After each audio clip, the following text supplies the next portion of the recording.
Attitudable opens the door to a new world of people transforming lives and the way we do business. Today, we are honored to speak with Kristin Gutierrez, who is here with us, to talk about sales that is difficult for linguists, mainly translators, perhaps, all over the world, or for myself. I'm speaking for me. And also with all her book and everything that she does every day. Thank you for coming, Kristin. Laura, so grateful to be here. I'm really honored that you chose to have me speak to your audience, and I hope that they'll find something valuable in the next few minutes together. Yes, for sure.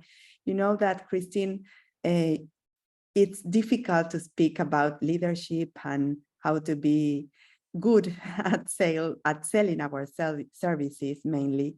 So we would like to know how this, well, you have a very long career. If you can perhaps tell us a bit about that for the people who may not be very aware of yourself. Okay, thank you so much. So I've spent 20 years in the language services industry, mainly selling for LSPs of all shapes and sizes, working with clients from various backgrounds, manufacturing companies, tech companies, on different types of products like websites, technical documentation, FAQs, live chat. I've sold a lot of voiceover audio. I sold a lot of machine translation and how curating those engines benefit the translators to plug back into like being able to transcreate for our clients, right? So we have a lot, in my experience, I have a lot of time spent selling.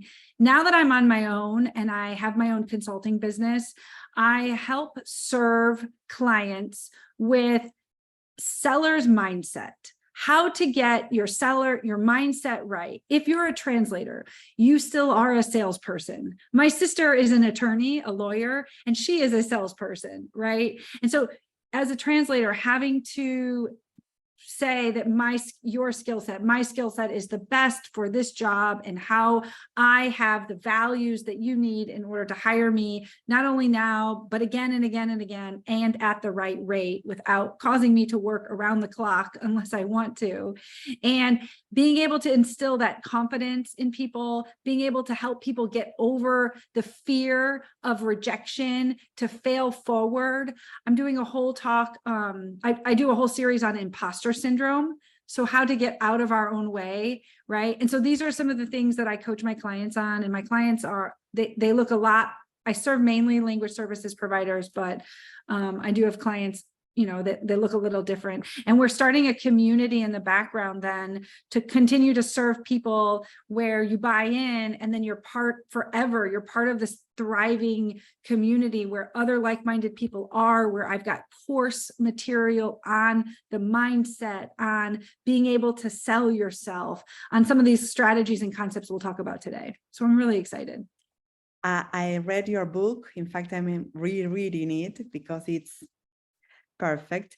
And you are very strong advocate on that support network that we need in order to help grow ourselves. I mean, the self-esteem, the confidence, the trust that you need to move forward, that sometimes it's not, we think we all have, but it's missing in many people, or hidden perhaps, no, hiding in some place. Yes. I am very big on finding a mentor and surrounding yourself with like-minded people that, you know, potato, right? You're translating for one thing and they're translating for something else, or they're a translator and you're an interpreter, right? Or they're a business owner, or they've grown from a translator to being a $10 million business owner, or they're in a totally different industry, but they are wanting to grow. Being surrounded by people who want to grow, no matter what they're growing into, is so empowering. It gives me the chills because they help lift you up. They support support you when you put yourself out there. They recommend the book that you're so bold to write to your others so that it can become a best-selling book. They support you on LinkedIn, trying to get your services seen, right? And so I am a huge advocate, like you said, of surrounding yourself with others, being in a community, and yeah, this piece of confidence, the concept of trust that you hit on, right? People buy from people they know, like, and trust. Kind of whatever you're selling, right?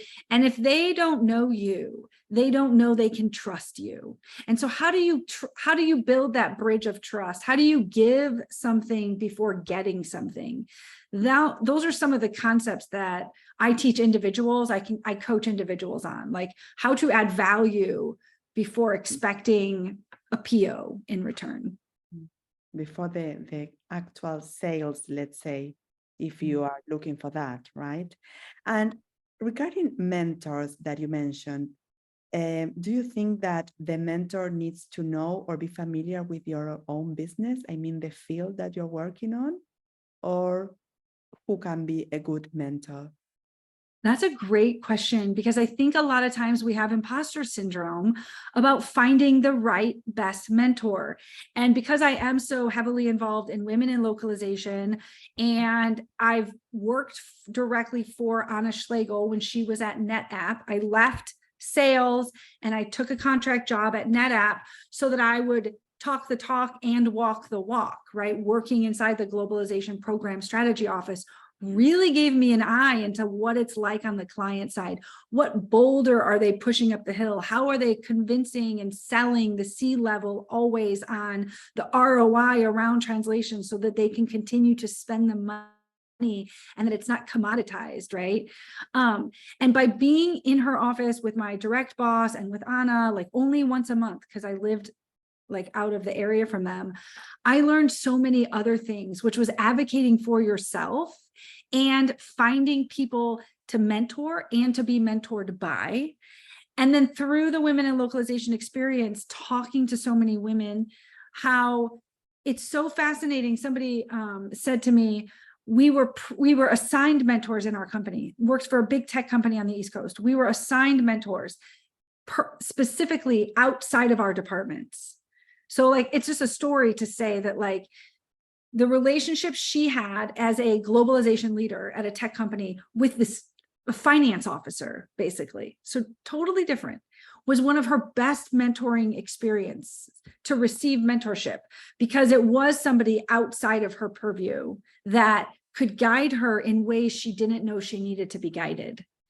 And I've taken from that a lot, that like, you really never know where your mentor is going to come from, unless, like me, I pay for mentorship, right? So like, as I sell coaching now, I invest in coaching, and those coaches become mentors.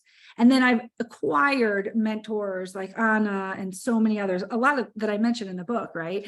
I've acquired mentors over my career because maybe somebody was more senior than me. Maybe somebody was like the same level as me. The woman who wrote the foreword in my book, Belinda Hilbert, she was my operations peer. I was sales, she was operations. I went on maternity leave. She took over my account as planned. And I came back from maternity leave and said to my boss, I think I've been made redundant in my own account because Belinda was so good at what she did operationally. She knew how to upsell, cross-sell in my absence.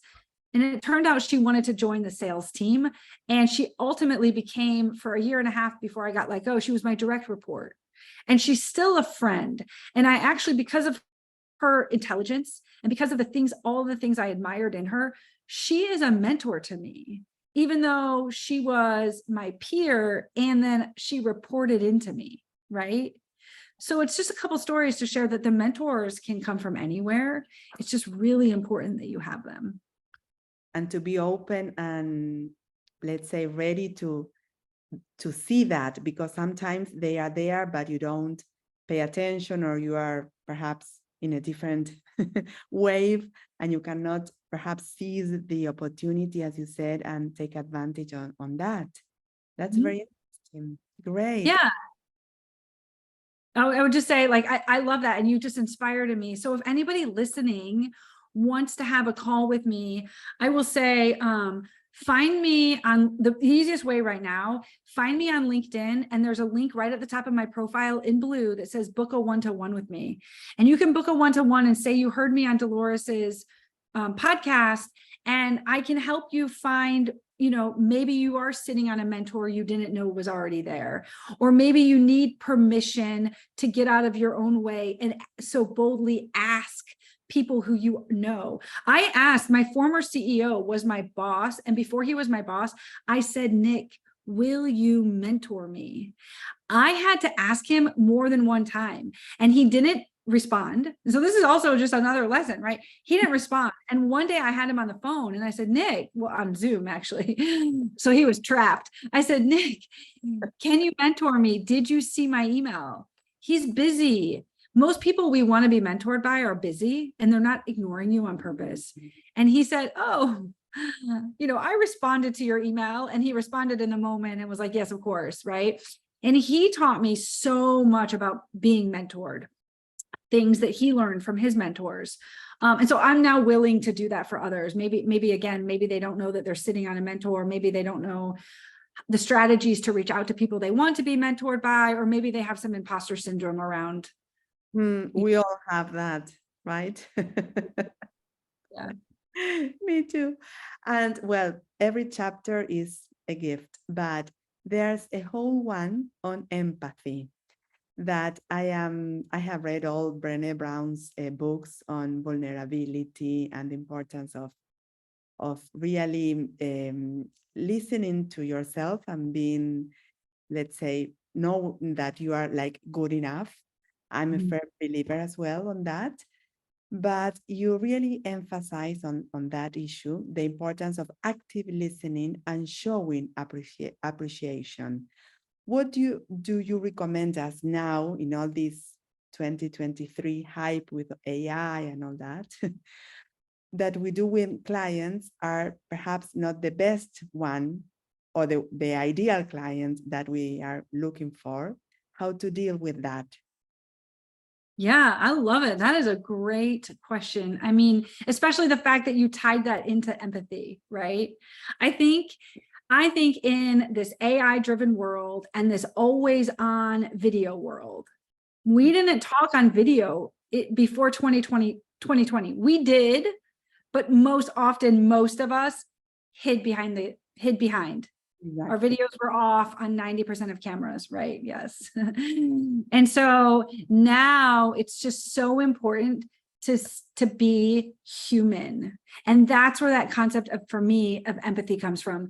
Because people, when we're talking about people buy from people they know, like, and trust. And so if you have a client and you're translating or interpreting for a client, that means that they've trusted you to give you that business directly or indirectly. And if they're not the best client, because we've all had those, then listen, sometimes you have to fire sometimes you just have to fire your clients, right? There's this concept that 20% of your, or 80% of your clients, or 20% of your clients, what is that saying?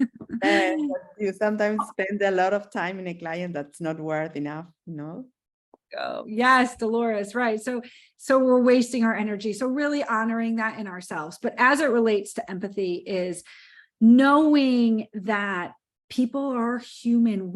This is a human industry. It always was, and it always will be. I know in prepping, we exchanged a few emails on the word I saw the word Trados, right? And This is interesting in this moment, because I was first hired by then SDL in 2005.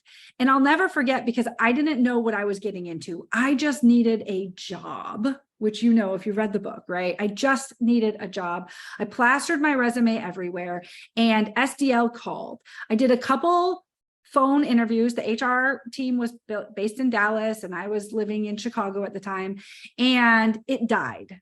And I'll never forget, I was on vacation in Florida, and it had been a couple months, and I still was carrying around the green folder that either I collected in person or, I did an in-person interview, and I threw it away. I was like, okay, well, that job will never go anywhere. And not long after that, they called and said, I'm really sorry for the delay in hiring you, because we were acquiring Trados we were acquiring a tech company and it was just causing a bunch of noise. And so we needed to settle all of that noise before we could bring on any more hires. So if you'd like the job, it's yours. I took the job, thank goodness, the rest is history. But the idea is that like this concept of empathy and like buying from people, you know, like and trust, you have to build the bridge of trust.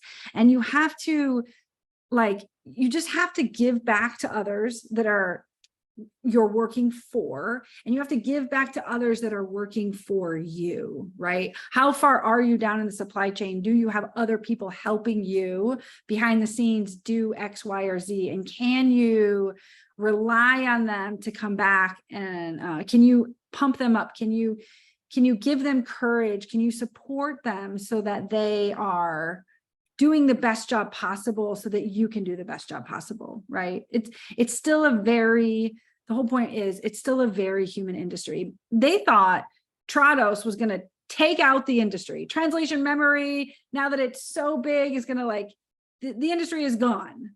I know, and I can only empathize with how translators might be feeling with AI. Hopefully there is enough buzz, or if you're not seeing the buzz, I encourage you to look for it, because a lot of big vendors and small vendors are saying AI is going to do for us what translation memory did. It's not ever meant to replace a translator. I truly believe it's meant to help make, and I'm not you, so hopefully this is like not really too far off from the truth. And if it is, you should tell me.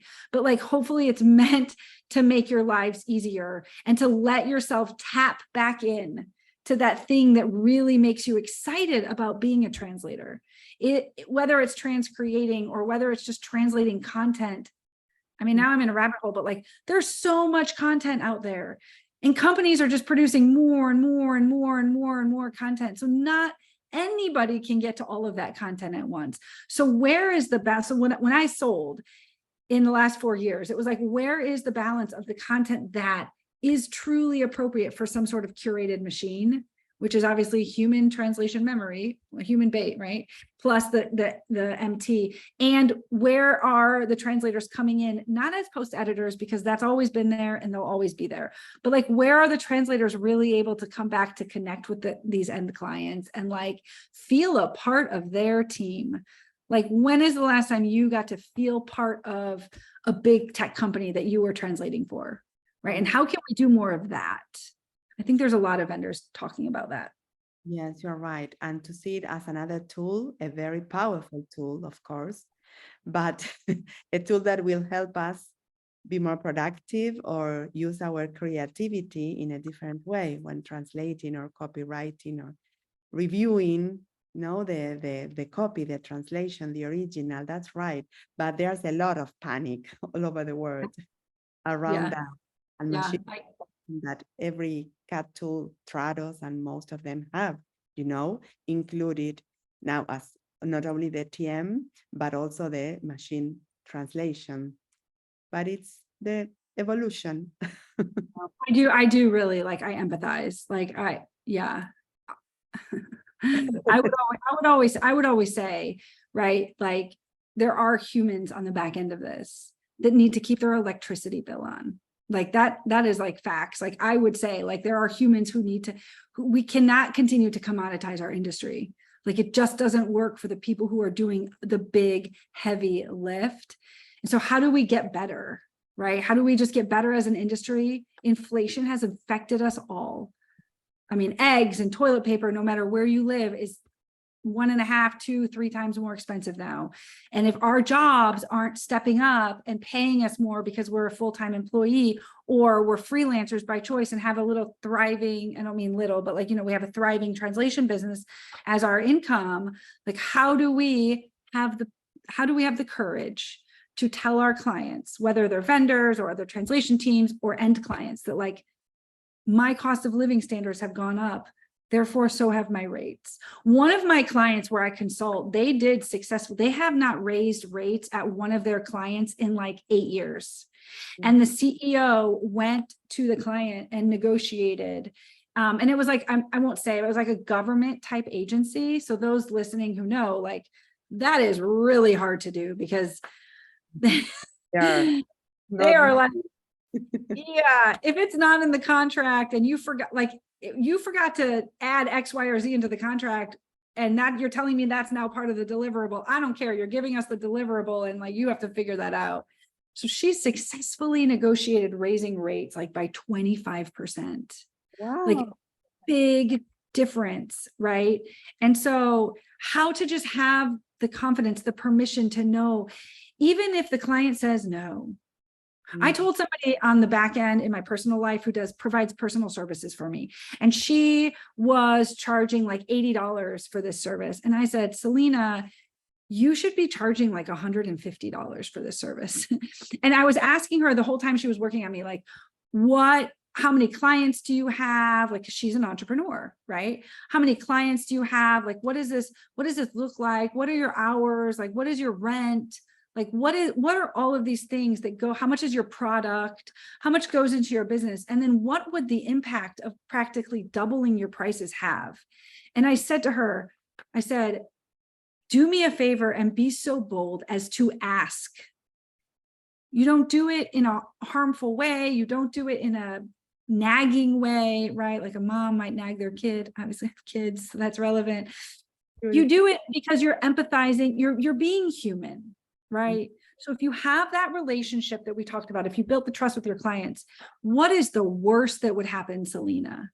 Well, the worst that would happen is that some clients would say yes, and some clients would say no.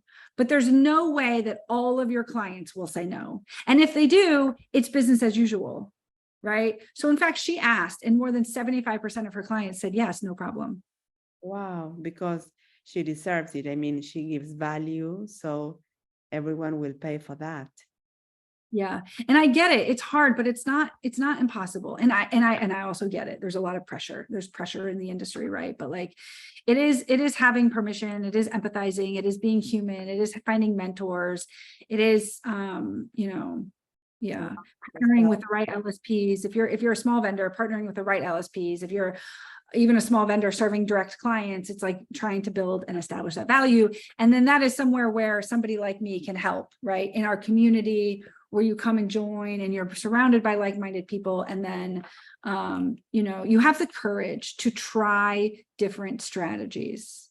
Exactly. Not perhaps be shy, or I don't know the exact word, because it's not perhaps shy, but dare perhaps be more brave, as you said, and daring to move forward and try, as you said. You will not lose anything, no? Yep. Yep. And there's also another part, and that's the last one, that you said that you talk about a lot of the mindset, the growth mindset. And I read that book from Carol Dweck a long time ago, and it's hard, at least for me. I know what it means to have the growth mindset and all we have been talking about, but sometimes you move to the scarcity or to the other mindset that's not good at all when you have to move forward or to keep it up.